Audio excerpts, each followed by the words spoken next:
Alright guys, I am the Irish Kaiser, and welcome to a brand new video game. I just bought this yesterday.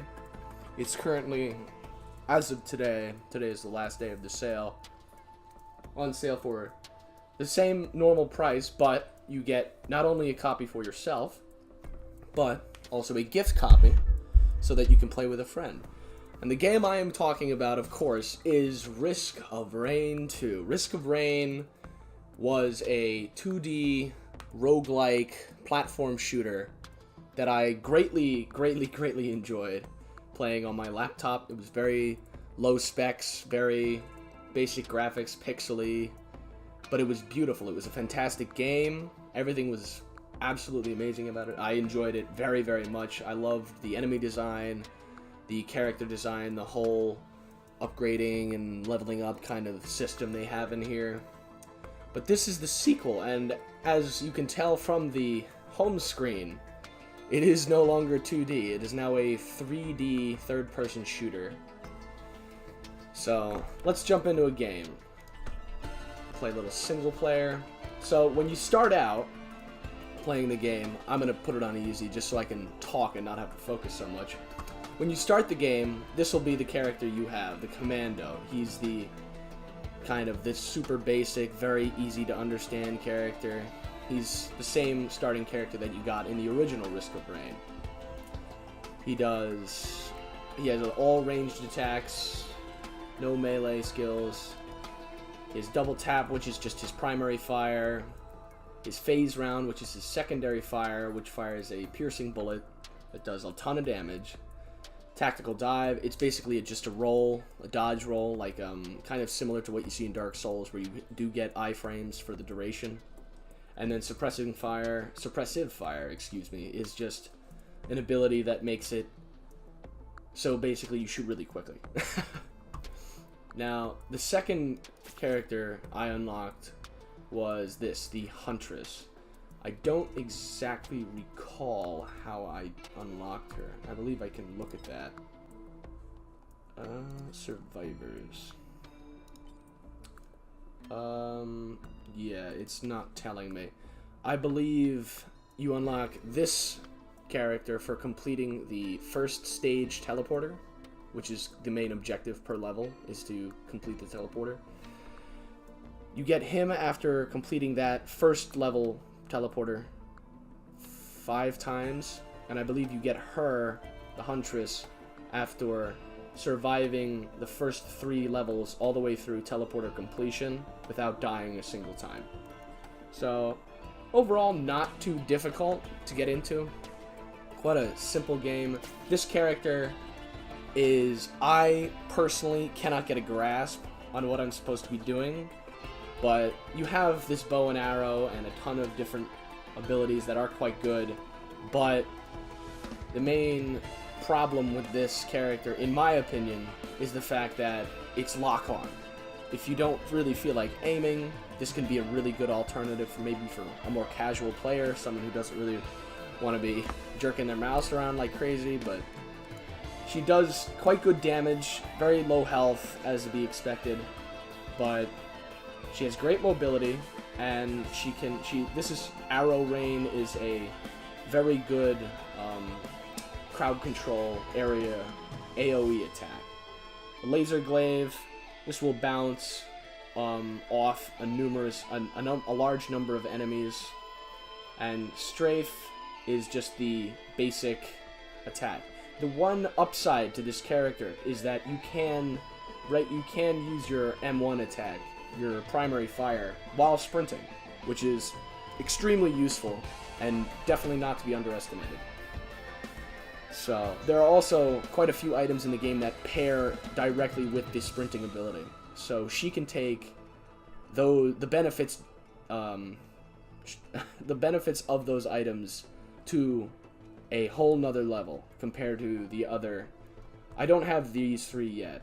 There's the Artificer, the Commando, I believe. That's the Commando, and this is This is a melee character, from what I understand. This is the artificer, which is a magic caster kind of thing, and this is the engineer. I won't go through how to unlock those. I might make a second video detailing that. But these two characters are relatively easy to unlock. Just play the game a little bit. It's not too difficult. You can still unlock these things on on the easiest difficulty if you so choose. Now this is my current favorite character. It's a robot, that's cool already. But it has a number of distinct advantages when it comes to equipment. There are very powerful power-ups that recharge sporadically so long as you're playing over time, and he has the ability to switch between a rapid-fire nail gun, which is this, and the rebar puncher, which unfortunately isn't designated or statistically overviewed in the tooltip section, but that's basically like a railgun. It does a lot of damage and it pierces through enemies. So you can switch between those two weapon modes with the R key, and by doing this, you can attach two separate types of equipment to this character. It sounds relatively complex, but it's extremely simple. Believe me, it's not difficult to understand whatsoever. He has the blast canister, which is just an area of effect stun bomb that does damage still, which is quite effective. It also drops smaller bombs, so if you can bunch up a lot of smaller enemies, this will do a significant amount of damage to them. And then his utility ability is transport mode. You take less damage and you go extremely fast. And if you go careening into anybody, you do deal 250% damage to them. And the more damage, you'll deal more damage at higher speeds. It's relatively simple. But for now, we're just going to go with the commando. Artifacts. Well, they're not in the game yet, so we don't have to go over those quite yet. But the basic idea is, it's basically like, I forget what the term in Halo is. There is a, but you see, this is the commando. That's his primary fire. Let me find some more enemies over here. This is secondary fire. It does a lot more damage, and it'll pierce through enemies. There is bloom on the weapons. I'm not entirely sure if it's random. I haven't been able to test that, but they do decent damage. And shift is your dodge roll. It has a very quick 4-second cooldown. And R is the rapid fire. It's the suppressive fire attack, which basically just lets you do a significant amount of damage in an extremely short period of time, which is quite useful, I must say. So the main objective of this game at the moment is to find a teleporter. I'll show you what the teleporter looks like when I find it. They can be extremely difficult to locate. I cannot tell. No, that's not it. There it is. This is what the teleporter looks like. This right here in the center of my screen. It's this little black pad with two very large horns, and you activate the teleporter. And when this happens, there will be a very large sphere, and you will be prompted with the boss health bar, and the area boss will spawn. And right now we're dealing with the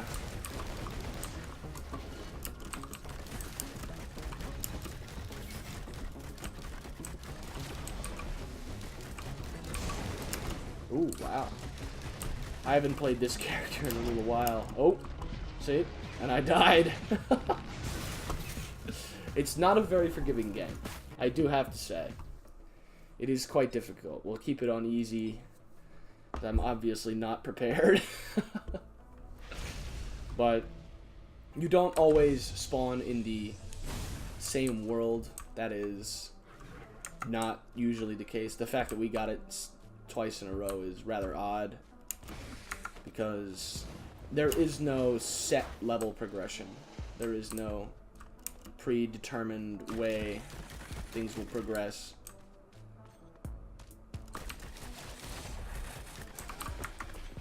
But we will go all forth and find the teleporter again. Oh, it's up there. You can see it from up there. I do have to warn you, the game is currently, as of March 30th, or March 31st. Yeah, March 30th, which is today, Saturday. March 30th, 2019, this game is currently in early access, so it is not finished. They currently have 4 more player characters in the pipeline, so that people can get a little more variety when they play.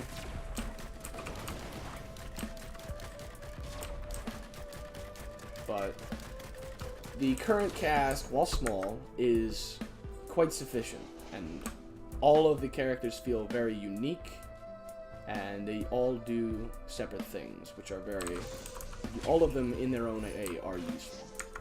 Okay, that's how you actually level up in this, by picking up items. This is a use item. Oh, we're very lucky. We got the Ocular HUD, which allows you to deal double damage for 8 seconds. We're just going to kind of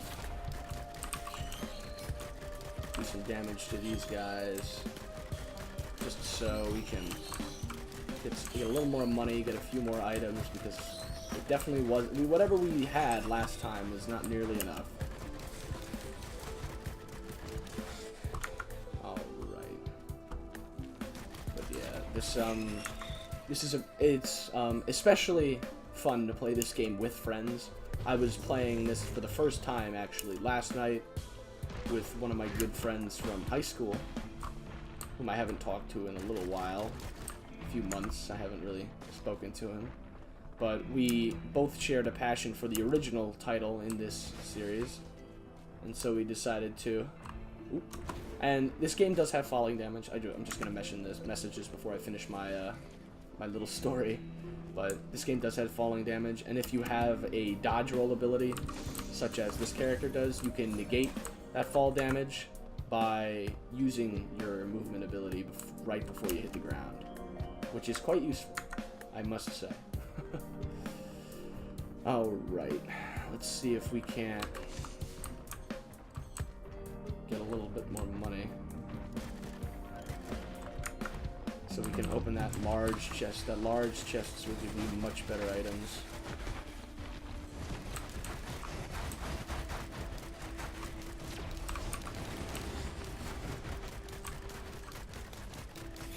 Yeah, there's not much, like, really complex kind of gameplay to this character. Ooh, that's a unicorn. Those are part of an achievement, just, I believe they are for unlocking a character.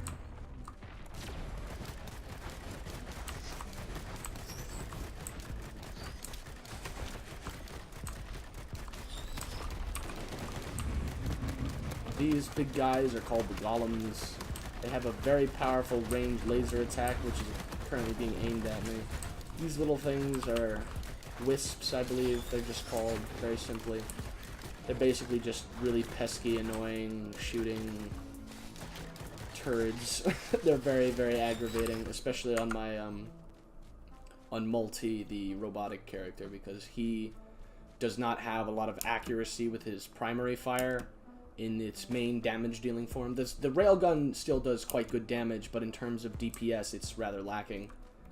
The auto nailgun does extremely high DPS, but extremely low DP, damage per shot. Alright, so we should be able to handle this. I'm just going to show you the strength of this as we burst down this boss almost instantaneously.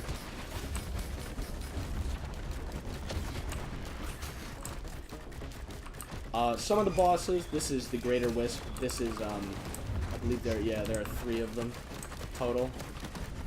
And they all act entirely independent. Killing one will not kill the other 2. killing one will not kill the other one. If one is already dead, this one will die, and this one will remain. I don't know. I'm not entirely sure why the spawn radius for this boss is so wide. Most of the other multi-part bosses will spawn in a group and then they'll kind of fan out gradually, but for this one that doesn't seem to apply. As that might just be a game bug, honestly. I wouldn't be surprised. This is very early access. This hasn't been out for very long.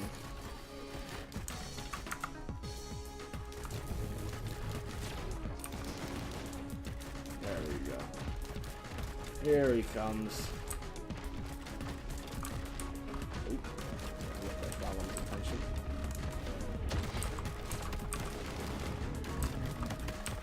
I really, really love the design of the enemies in this game. I just cannot get over it. I do have a very large appreciation for both the music and the character design in this franchise. So far as it goes, it is extremely, extremely beneficial. Leeching Seed, that's a very good item. Every time you kill a boss, you do get a guaranteed item drop, which is quite nice. Usually they're green items, which are the second tier. There's 3 tiers of items, and then there's use items, which are what you use with Q. Currently, I have the ocular heads-up display, which is one of the best in terms of dealing damage. We're going to pick this item. This is the Soldier Syringe, just flat increase to attack speed. Very, very, very useful. Very beneficial. And because it's such an early level in this game, we're just going to run around and we got a second Leeching Seed. Leeching Seeds are extremely useful so long as you're playing a character that can do a little bit of damage per second. Because so long as you're dealing damage, you will be healing the entire time. Without fail. It is... And especially it is useful with the ocular heads-up display, just because you'll be dealing twice as much damage, and it does scale with damage, as far as I know. I haven't... from my experience, it definitely felt like I was getting healed a lot more when I was hitting criticals against a boss or something of the sort. But there are an absolute ton of items already in the game, and from the look of the menus and from the fact that this is so early in development, it does seem that the developers want to make this game just as expansive as the first title, if not more so. The first title had a multitude of weapons and items. Some of the items making a return in this, such as the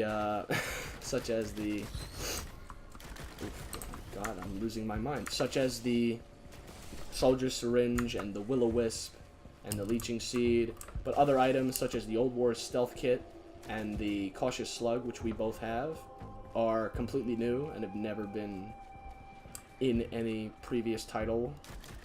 I should mention this game is authored by Hopoo Games. I say Hopoo because it's just easier.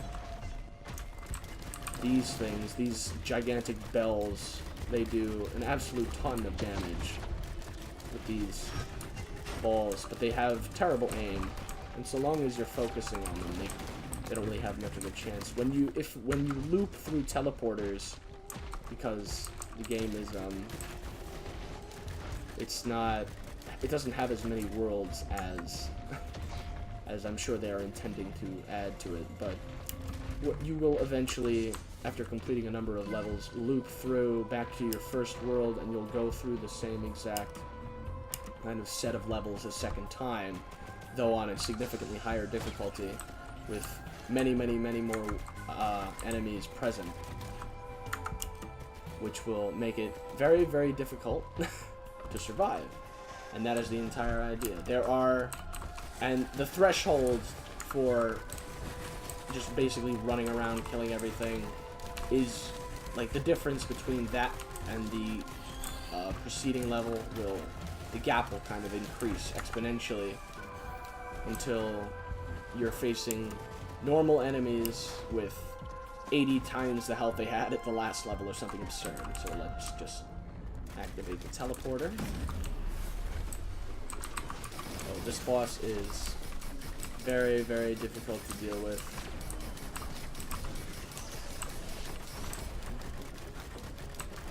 Luckily, we already have a ton of damage on him, thanks to the ocular heads-up display.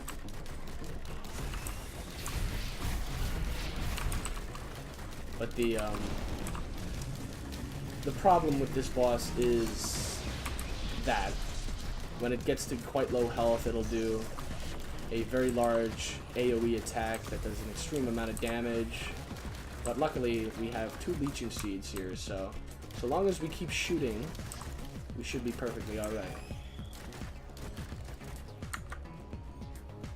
And it dropped ukulele. The description for this and his music was electric. I'm not entirely sure if that's a reference to something that I'm just too ignorant to understand, but what it does is there's a percentage chance whenever you shoot an enemy that lightning will arc off of it and make contact with another enemy within a certain radius. It's quite useful for crowd damage. Anything with a high attack rate, such as this character, is very, very, very good for just, well, basically just proccing anything that requires, that is on hit rather than on kill. Ooh, we got a winner coin. Pick that up. If you don't mind. I'm gonna do a little run around here. See if we can't get some items. We have a cautious one. Let's go for random. What's it gonna give us? Another gasoline. Not terrible. Not terrible. Not good, but not terrible. Gasoline allows, whenever an enemy dies, everything within a rather large radius, actually, will be set on fire and will take tick damage for a short period. And let's see. I do like the ocular heads-up display, but there are much better options for this character, such as the primordial cube. Perfect. Perfect, perfect, perfect. This is one of the best items, used items in the game, especially for crowd control. It basically acts like a gravity well, or maybe if you play Overwatch, I guess. Don't play Overwatch. Overwatch is a terrible game. It's just not fun, but in my opinion, I have to preface this with the fact that that is, of course, as is the majority of things I say, my opinion, and not any clinically based study or something of the sort. But I don't enjoy Overwatch. But if you do play Overwatch, or you're familiar with the heroes at all, Zarya's Graviton Surge serves a very similar purpose to this, except this one will continually move, actually, which is quite useful. We'll do random again. Let's see what we get. Medkit. That'll heal you for a small portion of your health a few seconds after you take any kind of damage, which is quite nice. Nothing to complain about. Ooh, Red Whip. Absolutely fantastic utility item. It gives you a 30% move speed when you have not engaged in combat for, I believe, 3 or 4 seconds, something of the sort. Not a very long period, and it'll grant you 30% move speed in addition to the boosts you can get for your sprint. It is extremely useful. It is unfortunate that it is so hard to proc. Oh, and I just completed the achievement to unlock the engineer. With that, the engineer is actually the second returning character. The melee character, I also believe, is a returning character from the first installment. But it is not... nothing, even this character isn't the same. Nothing is the same in this game. They're all based off the same kind of works, but nothing is the same. No matter what happens, something's... I hear a golem. I'd rather not get smacked.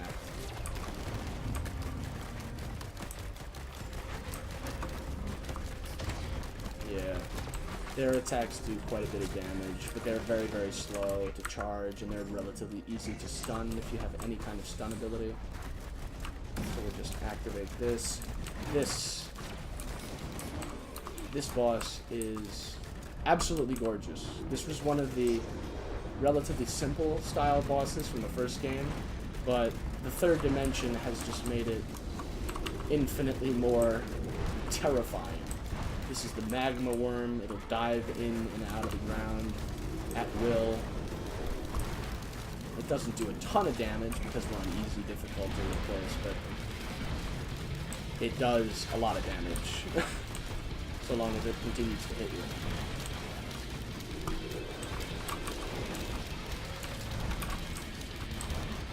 You see how fast we're healing? We're taking damage continuously from smaller sized enemies, but we're healing it right up just by shooting. In the old game, artifacts haven't been implemented into this yet, but there was an artifact called the Artifact of Command, which allowed the player character to choose rather than get random drops from chests. It allowed you to choose which items you desired, and it was absolutely, by and large, the most, I wouldn't say game-breaking, but game-changing element. This is not a PvP game. I am sorry to tell you, you can't attack your friends that you're playing with. You can't deal damage to them. It doesn't work. I've tried several times, to my friend's dismay, but in the end, that's not what this game is for. That's not what this game was designed to be. It's not supposed to be. It's not supposed to fulfill that kind of modem. It's not supposed to allow you to beat your friends. You're not here to beat your friends. You're here to beat the game. You're here to beat the enemies, the AI, and just fight against the unbelievable odds. This is a shrine, which gives you a random chance. And I got two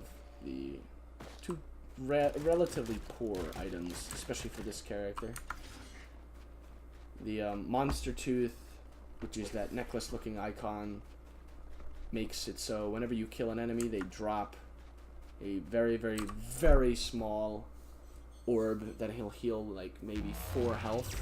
It pales in comparison to the rest of healing items, unfortunately. Otherwise, it would be quite cool, but since it's an on-kill use item, it's not very efficient. I haven't used the cube yet. I do apologize, but I was just so engrossed in shooting at the boss last game that I kind of lost myself.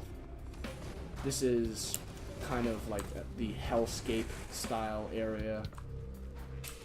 It's very, very red. Very red. I do, unfortunately, have to start shooting things so I can pick up some items.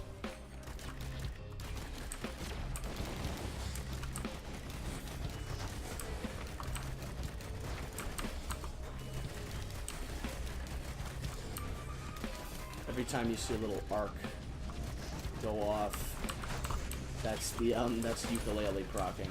Armor-piercing bullets, quite good. They give you 20% extra damage per stack per first stack. It'll do an extra 20% damage to bosses, and then following that, every time you stack it again, you'll get an additional 10% damage. So certain items stack like this, which is entirely normal, but many other some of the more simple items that only have kind of one single benefit will flat stack, which say it's a 15% increase in attack speed, like the soldier syringe. It'll every time you get a soldier syringe, it's another 15% attack speed increase, which is extremely nice. It's very, very nice. I'm never gonna complain about that. We have Paul's Goat Foot, or maybe it's just the Goat Foot. I'm not entirely sure if they changed the name, but that is just a flat movement speed increase. Walking, sprinting, anything of the sort.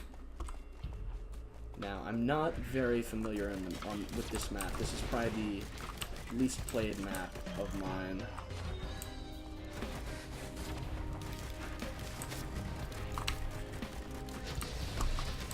So I do apologize that it's taken me so long to find this teleporter. The game, it runs very smoothly. I have not had a single problem on my computer setup, which is rather new, I will admit.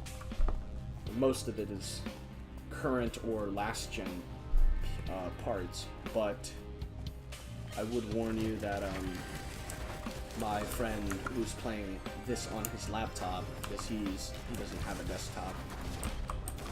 Oh, there's the teleporter. I walked right past it. Typical. Alright. Let's see if we can't...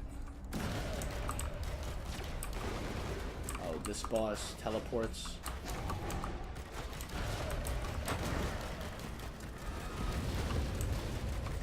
We're going to just focus him.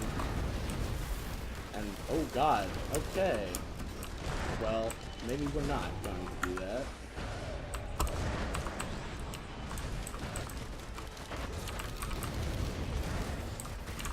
We're just going to shoot to heal.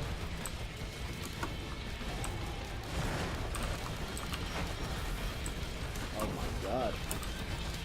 Well, this is, as you can see, quite obscene. And not very tactical gameplay.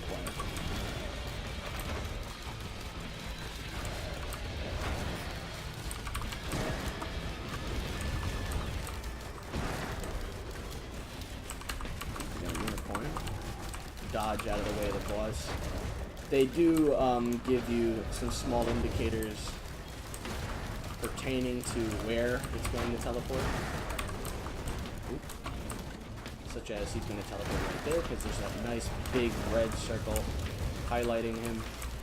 That that attack does an absolutely obscene amount of damage if he manages to land it. Luckily, it has a very slow startup time, and the radius isn't too massive. Yeah, so you can dodge it even kind of offhand. Now he's dead. He's being sucked back into the warp. Now we've completed that. Let's see what he gave us. Oh, another Old War stealth kit. Not absolutely useless, but also not very good.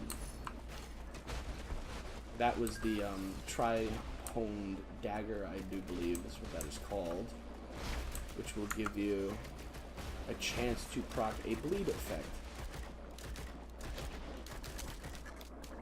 As you can see there, it does incremental damage per second. Kind of just more to annoy your enemies than anything else. We're just going to run through here, pick up a few more items just while we're around, and then we'll go back through the teleporter. As you can see, difficulty actually ramps up in accordance with how long you've been playing. The longest me and my friend managed to get to was was over an hour actually, and the difficulty meter went through a series of stages where it basically just was somebody yelling at us.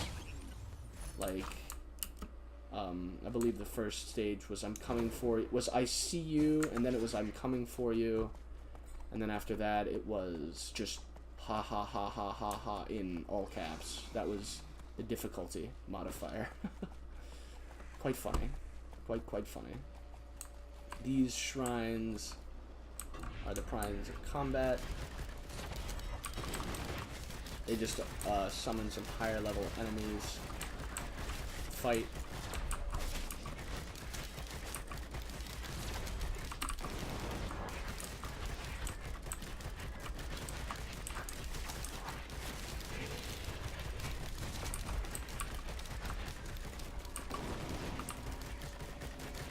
There are drones, as you can see, that green healing beam is coming from a healing drone. There are also gunner drones, which is that small one right there.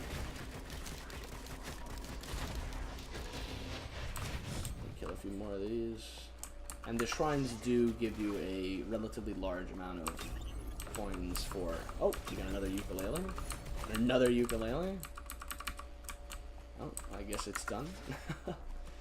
But... completing a shrine challenge, the Shrine of Combat will spawn some high-level enemies usually, or some relatively difficult normal enemies, or a large number of normal enemies, and upon defeating them, you will gain a relatively large amount of coins, which can help you buy things. There are also health shrines, which, oh my, I don't, oh okay, sorry, I was just not familiar with the level area, but I know where I am now, thankfully. But, oh, maybe not, maybe not. Oh, that is the War Banner ability. Not my personal favorite, just due to the degree of unpredictability kind of holds. Whenever you level up, it will drop a War Banner, which is basically an area of effect pole that will allow you to shoot faster and do more damage.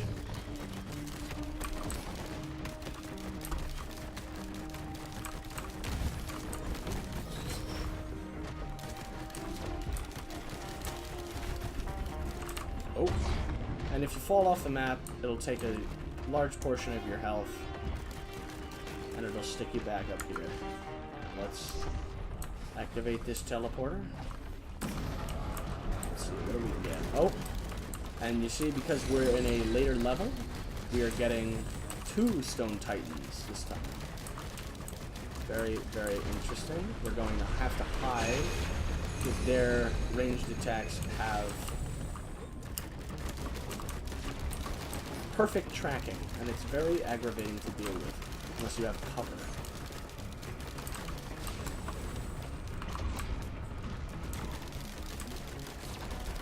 Ooh. As you can see, they do tons of damage, which is not very entertaining. What are we gonna do?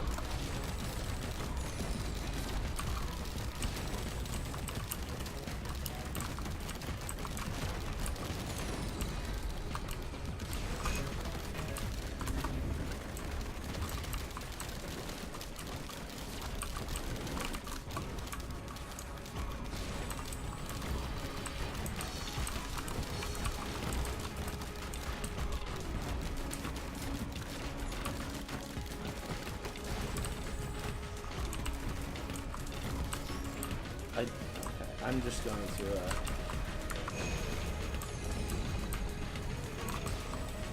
let's demonstrate this.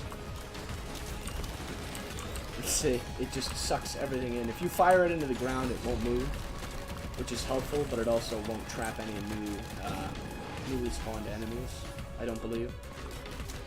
It'll only trap things that run into its radius, and for the most part, the AI will try to stay away from it. ATG Missile Mark 1. Very, very useful, especially on this character, just because the rate of attack is so high. You see it fires rockets, which do quite a bit of damage. Very, very useful. And it's a per chance kind of proximate thing.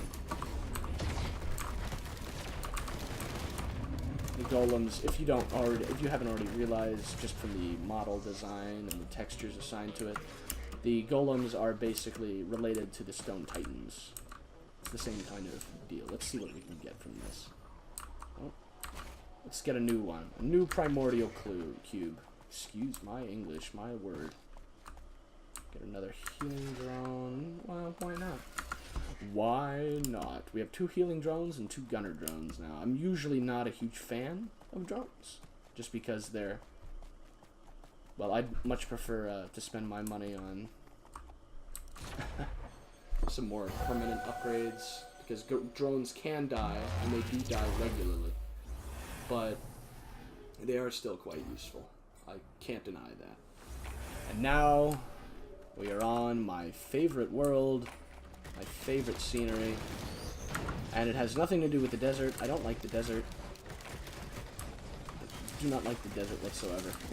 But I do very much so like the area boss that usually spawns here. I'm not sure if that's a perchance thing, but for the the vast majority of the time I've played, it will, the same...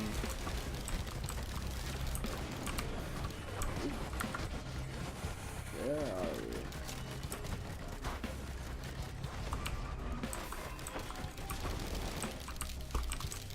You can see all that fire damage because we killed something.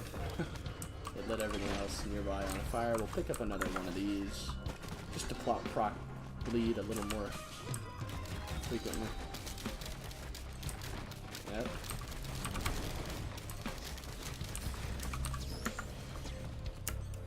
Alright, let's see if we can't find this teleporter.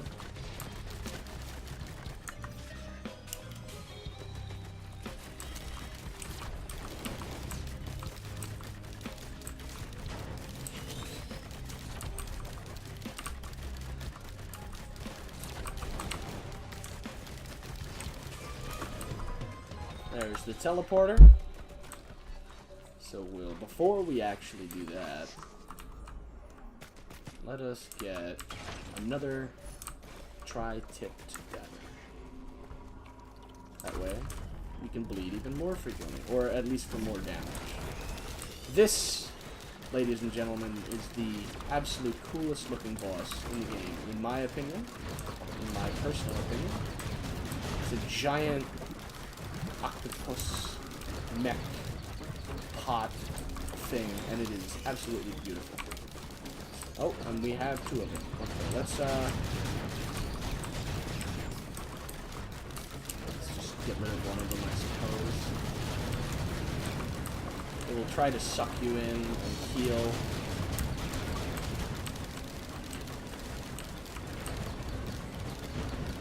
But it usually won't work as long as you continually move backwards.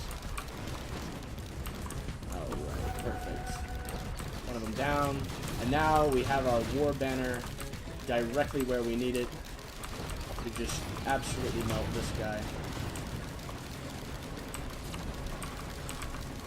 There's really no way to avoid this attack, which is unfortunate. But it will not heal him for very much, so long as you continue to shoot. And it doesn't do an insane amount of damage, it's just very difficult to avoid. And see how fast our rate of fire is inside this little half moon of absolute annihilation.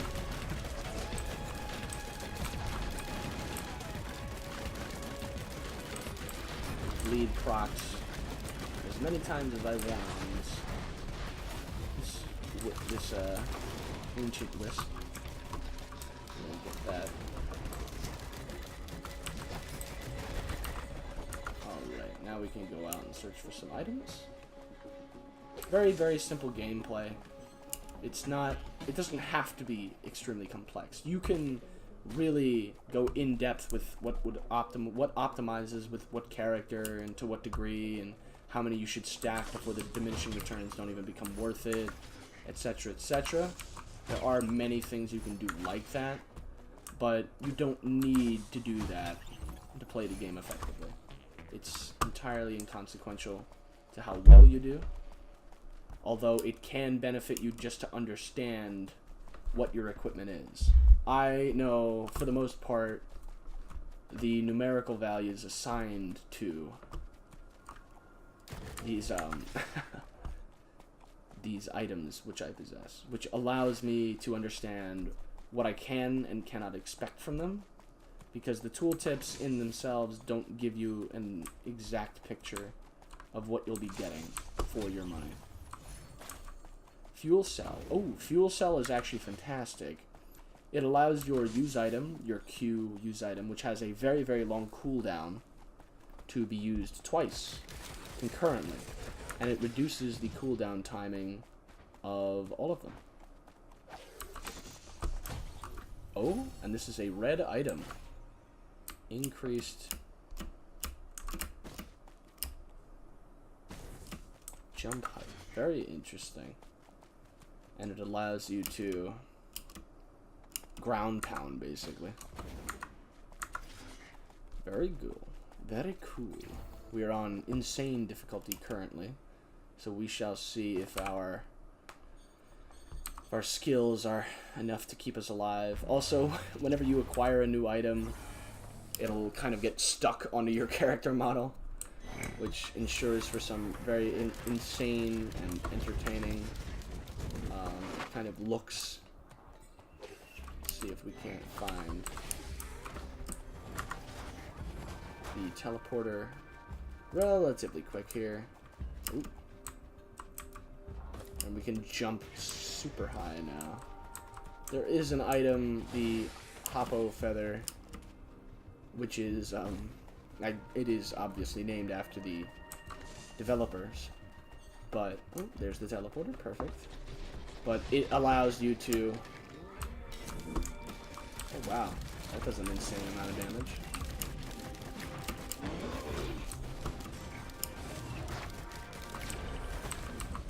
Alright, well that was...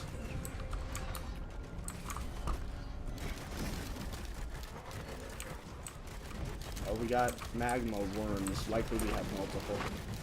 As we've already gone through this level, faced the exact same boss. It's quite probable that we are going to have to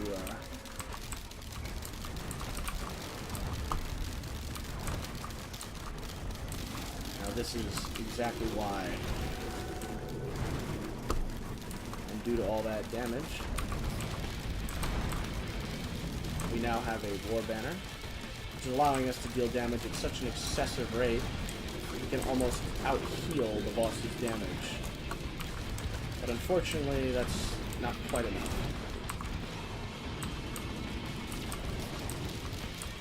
We're going to use that to pull in everybody and just destroy them. This boss is going down relatively quick. I'm very confused as to why.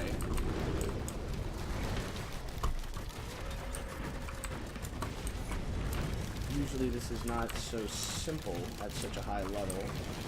It might just be a reversion glitch of some sort.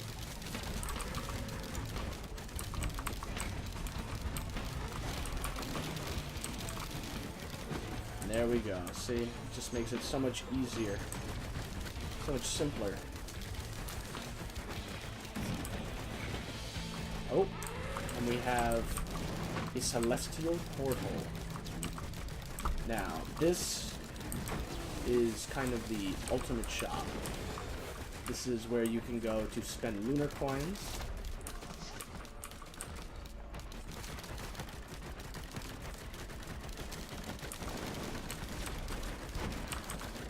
And we'll just kill a few more of these beasts before we move on. We'll go. I'll show you the shop world in a moment. I would, however, like to collect some items. Oh, we're getting some scary noises. Nothing in here.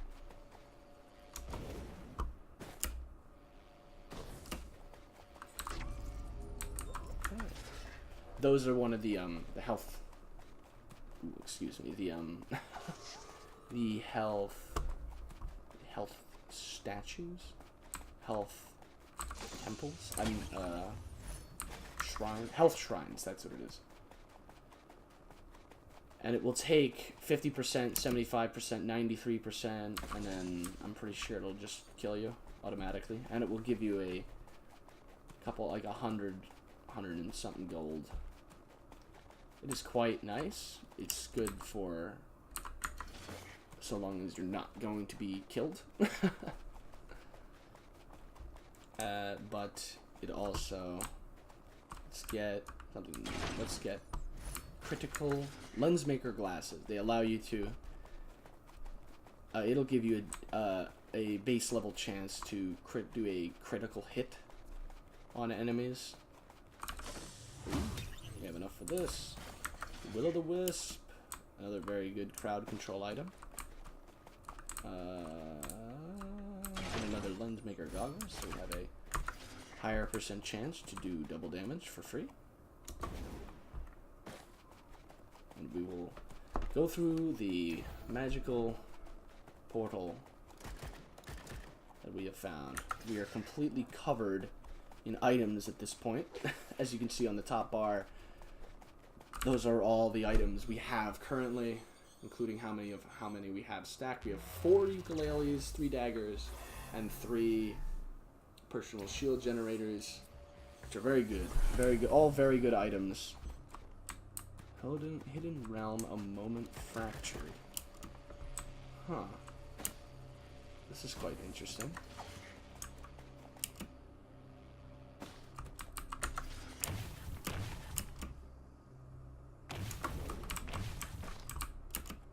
I'm very confused as to why this is like this.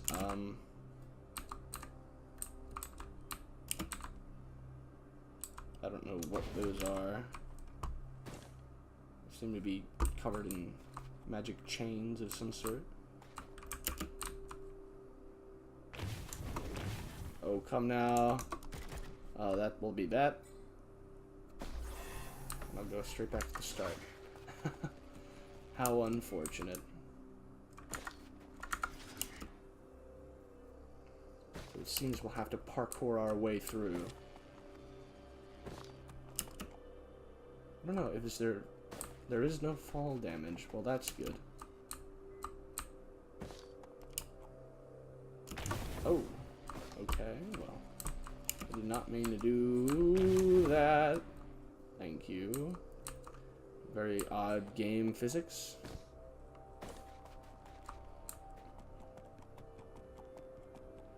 This one. Oh, thank you. Thank you, roll dodge. And I'm not entirely sure what this is. Oh! Oh, yes. Yes, I am. Obliterate yourself from existence. Very cool. And that is a proxy achievement to unlock the Mercenary, which is the melee character from the original game, which seems to have almost the same skills as last time. This is the Engineer, which builds turrets, fires tons of grenades, places mines, and the like. It does not have... This is the one class, I believe, that does not have any kind of a movement ability. Very interesting to see. But the only class we're lacking currently is the Artificer. So, whenever I do acquire that, I do have to look into these two, as well as this class whenever I do unlock it. So I will do a little bit of work outside, off camera, and probably in a second a follow-up review video to this game. But for now, that is all the time we have. I have been the Irish Kaiser, and I do wish you all a good night.